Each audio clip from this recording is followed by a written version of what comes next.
আপনার শান্তির কারণ জন্মসূত্রে পাওয়া পরিবারের মানুষজনও হতে পারে, আবার বিয়ের পর পাওয়া প্রিয় মানুষটাও হতে পারে।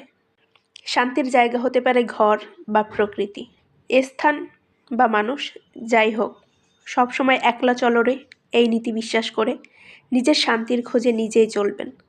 দেখবেন এই চলার পথে হাজারো ভালো মানুষ পাবেন, যারা আপনি এক কদম চললে তারা আরও 10 কদম আপনাকে এগিয়ে নিয়ে যাবে।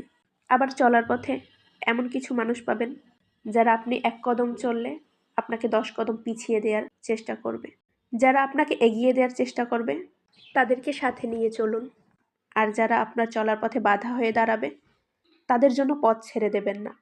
কাঁটা ভেবে উপড়ে ফেলে চলে যাবেন, আর না হয় আগাছা ভেবে মারিয়ে চলবেন। নিশ্চিত একদিন আপনি আপনার লক্ষ্যে পৌঁছে যাবেন, ইনশাআল্লাহ।